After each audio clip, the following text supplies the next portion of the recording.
Hello YouTube and welcome back to another Dare to Game video. Today we're playing Red Dead Online and we're doing another outfit video. And today it's going to be the 5 best or top 5 or whatever, just 5 Confederate uniforms. So we're doing Civil War, and unfortunately you can't really make many great Union uniforms just because Rockstar has severely neglected the old clothing department in that range. But you can make some pretty good Confederate ones that actually look halfway decent. And so I've done 2 of these before, but I'm going to be doing 3 extra ones and the other 2, plus I've updated them a little bit. So we're going to be going through 5 pretty dang good Confederate uniforms that you can make in Red Dead Online. So let's just jump on in, and first we'll start off with weapons to go with these outfits. Alright, and so basically just starting us off for weapons, the process for choosing weapons for any of these outfits is going to be just what existed during the Civil War, because if you're dressing up like this, presumably we're trying to do a reenactment or something like that.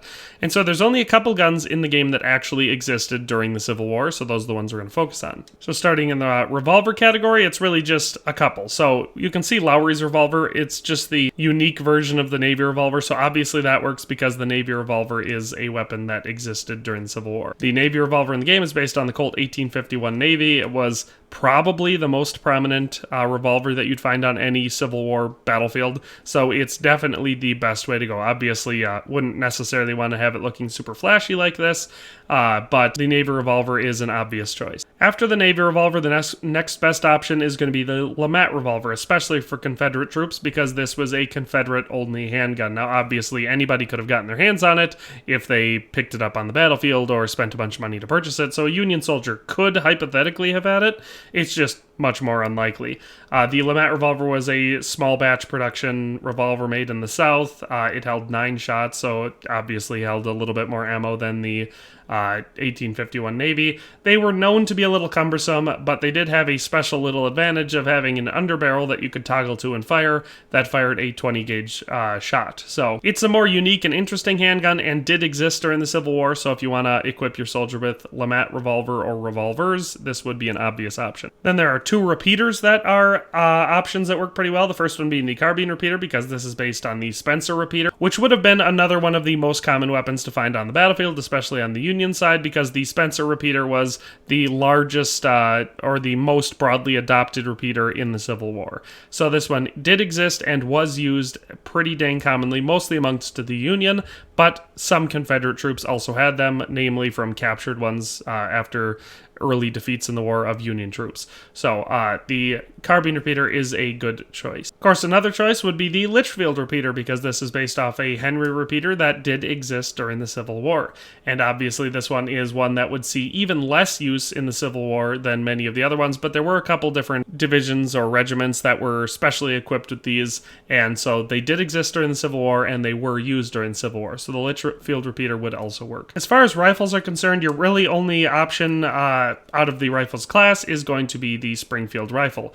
This one is a trapdoor breech-loading rifle, and they did exist during the Civil War and were used during the Civil War, and in fact long after the Civil War, as it took the U.S. Army years to adopt a repeater as a standard weapon over breech-loading rifles, which they stuck with for much longer.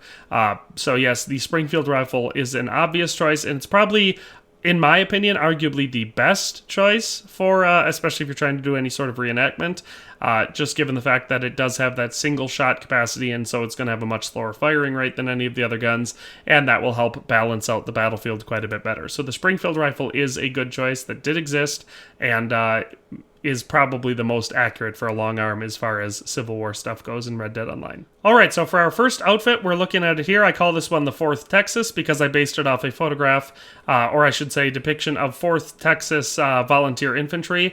They had a pretty dang stereotypical looking outfit, so when you think of Civil War outfits, a lot of times people will picture the Confederacy having these solid gray uniforms. Well, the 4th Texas actually did have a pretty standard solid gray looking uniform. I'm guessing they were equipped by a wealthy person who could afford such standardized clothing, and it did look pretty sharp, and this is a pretty dang good depiction of that uniform. So here you can see we have the whole outfit, so we'll just go through it one item at a time. So we're going to start off with the Union cap for the hat, and we'll use the second variant, the medium gray variant. Any of the top 3 variants would work because they're all along the same color spectrum, but I think the medium gray one looks the best. Then I did choose to include an eye patch. I like using the Rafferty eye patch for this one just because it makes our soldier look a little bit more grizzled and battle worn. Then we have a red neckerchief, which just looks real good good with the uniform. Obviously, lots of different colored neckerchiefs would have been worn.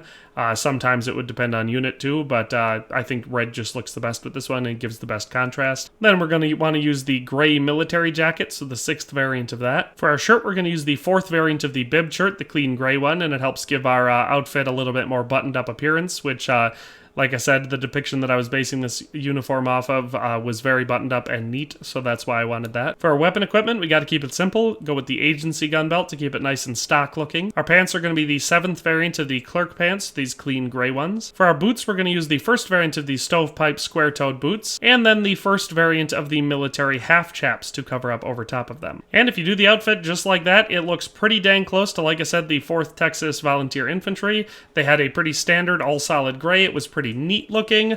I don't know how much action they saw, but definitely a pretty cool uniform and fits that stereotypical Confederate infantry look. So that's outfit number 1. Let's look at outfit number 2. So our next one is the Confederate Outrider, and so this one is supposed to be a scout type cavalry one, and I based this off of some different depictions of Confederate cavalry, and also off of some of the depictions from the miniseries North and South, because there was one of the main characters, a cousin of the main character from the South, ends up as a cavalry outrider, kind of a scout and skirmisher type person, and his outfit looks a lot like this. So that's where I got inspiration for this uniform. So here you can see we have the whole outfit, and now this one's a little bit different because we are using role outfits to make up a big chunk of this uniform. So obviously these are bounty hunter ones, so you'll have to unlock the bounty hunter role and level it up so you unlock these outfits individually, then you buy them and you can mix and match, and I'll show you how to do that. So if you want to try mixing and matching role outfits, you go into role outfits here in the wardrobe, and then you can see them all laid out before you here. So what you're going to want to do is click on the first one. So we're going to start off with Awakening, and you click on that and you go over to this one down here, the one down in the middle with the gray jacket and the red hat, and that's where you're going to start. But then you can tab over, so you can see up on top we have the left bumper and right bumper to tab over, and you can select through them. So if you go into there and you go into Awakening, you can see that we're using that top. Like I said, we're using the 5th variant of that with the darker gray jacket, and so that's the top we're going to want to have. And then you go back out into here and you can tab into lower garments, and from here you can choose all of the different lower garments, so you can mix and match any role outfits top and bottom as long as they're within the same role. And for this outfit, I like to use the Carthage one, and again, we're going to use that 5th variant because it has the approximately right gray, and in fact, it also has the two-tone for riding pants, which I think really helps with the cavalry feel of this outfit. The only complaint I have about these pants is the lower, I should say, is the boots,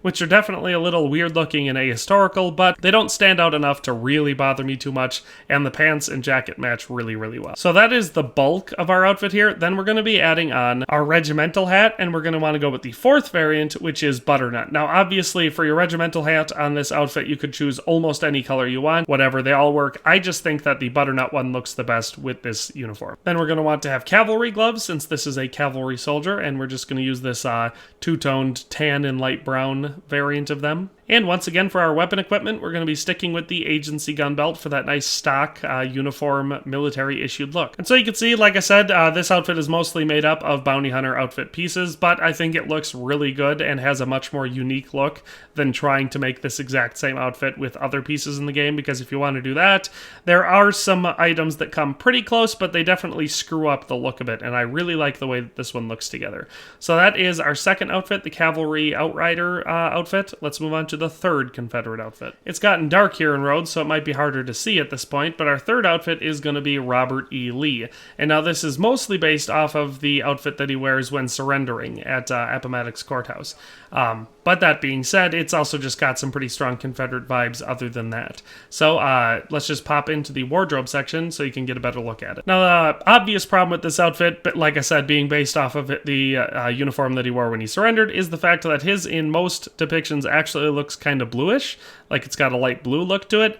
And we have pants that fit that in this game, but no vest or jacket that comes anywhere near it. So I just decided to stick with the Confederate gray and try to adapt it the best I could from there. So let's just go through the items that make up this outfit. So for our hat, I decided to go with the 5th variant of the Stalker hat because I think it matches the shape and size of the hat that you can see him wearing in photographs, or I should say holding, because in most of them he's not actually wearing the hat, it's down on his lap or in his hand. I think this matches it the best, and the color contrast between it and the rest of the outfit is about right. Then for our neckwear, we're going to use the first variant of the folded string tie, which is this black variant. For our coat, we're going to want to use the fifth variant of the classic frock coat. And now there's a whole bunch of different coats you could use if you don't want to use this one, or you can't get this one. So things like the shotgun coat or any other gray coat that has a medium length to it and looks somewhat neat does work for this outfit. I just think the classic frock coat is the obvious and best choice. Our vest we're going to wear is going to be the 10th variant of the paisley vest, so this sort of clean gray one. For the shirt, the 27th variant of the everyday shirt, the clean white shirt, is the obvious choice. Then for our gloves, we're going to use the cavalry gloves, same one that we used for the last outfit, this sort of light tan and brown one. Our weapon equipment is once again just going to be the agency gun belt, and our pants are going to once again be the 7th variant of the clerk pants, the clean gray ones. Then for our footwear, the 6th variant of these stovepipe square toe boots, and we're going to have those tucked into the pants. And so that is the whole outfit. So like I said, it kind of crosses the line between movie depictions and historical representations of that one unique uniform that Robert E. Lee wore, but I think it works pretty well on the whole as a Confederate officer type uniform, or if you're doing any large scale reenactments and you just want to stand out on the field as someone with a slightly nicer uniform, then I think it works pretty well for that. Of course, this all just lends itself to the argument that Red Dead Online is criminally underserved in military and military surplus style clothing. So that's our third outfit. Let's move on to the fourth. So for our fourth outfit, just a quick little peek at it outside. Again, our lighting's not great, so we'll have to look at it a little bit more in the wardrobe. But we're going to be going with a, I can't remember if it was it might have been 58th Infantry. I can't remember where it was from, but it was a Confederate unit that was pretty well equipped with, they had standard Union pants, so they were the blue pants, but the rest of their uniform was all butternut.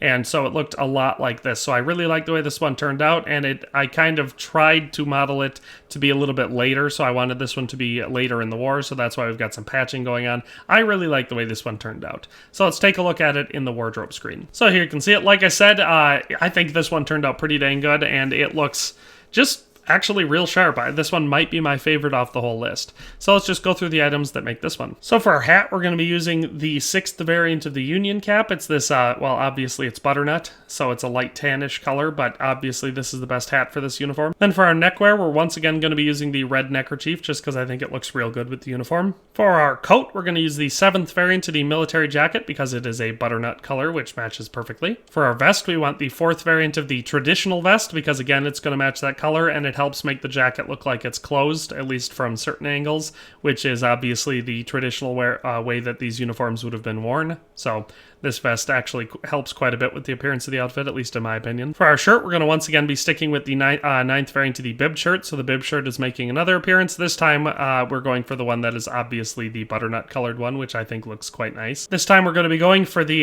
belt buckle on our weapon equipment, and I like to use the entrepreneur belt buckle because it's got the right shape for the CSA belt buckle and has a money sign on it, which is always fun. Then of course the agency gun belt again for our weapon equipment. For our pants, the 3rd variant of the cuffed town pants, and now again, we wanted to go with that standard Union blue for the pants, but I didn't want it to look super new, so I didn't want to use the clerk pants, and I liked how the cuffed town pants had the patches on them because it helps with the kind of late war, really rugged and beat up type of look for the uniform that I really wanted to go for with this one. So those are the pants. Then for our boots, I actually went with the clean black cavalry boots, and I tucked those into the pants. I did this because A, I liked the way that it looked, and B, I was kind of figuring it was kind of fun to do the old rugged beat up look of an old uniform for a tired unit that has brand new Union looking boots. So you got to wonder where he got those boots, probably off of a Union soldier. So that's kind of the thought process I had when I was choosing the shoes for him. And so that is the full outfit. So like I said, I really like the way this one turned out. A lot of butternut was worn in a lot of different Confederate units, and so I thought it was only fitting that we had one that actually matched that. So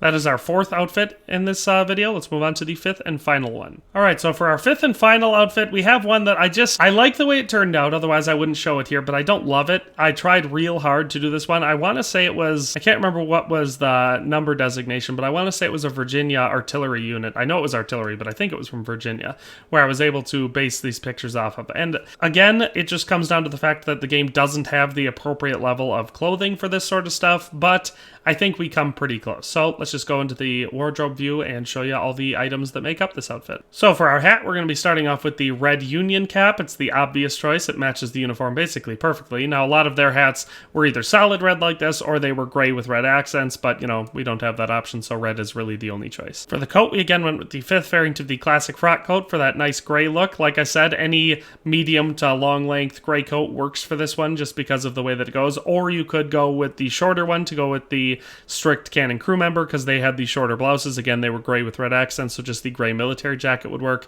I just think that the gray classic frock coat is the better choice for this one. For the vest, I ended up going with the 2nd variant of the Barris vest just because it had the right color. It was hard to like decide on this because the vest that, or I shouldn't, they didn't wear vests, they had buttoned up coats, but to try to imitate that look, I had to use a vest, and none of the ones in the game were very good. Either they were totally the wrong color or totally the wrong style. So the Barris vest comes the closest to hitting the right color and right style. For our shirt, we went with the 3rd variant of the everyday overshirt, this red one, and of course we popped open the collar on it just to give the outfit a little bit better look to it. Our weapon equipment is yet again going to be the agency gun belt. Our pants are the 10th variant of the clerk pants, these nice light blue ones that are basically perfect for the Union pants. And once again, we're going to go with the 6th variant of the cavalry boots, these nice clean black ones, but this time we're going to tuck the pants into them. And so that is the our Confederate Artillery Uniform all together. So that is our 5th and final outfit for our Confederate uniforms video. Thanks for watching another Dare to Game video. If you liked this video, please leave a like and a comment. If you haven't already, be sure to subscribe to the channel. If you like my content and would like to support this channel, consider becoming a member today for as little as $1.99 a month. It makes a huge difference. But in any case, thanks for watching and have a nice day. I'll see you next time.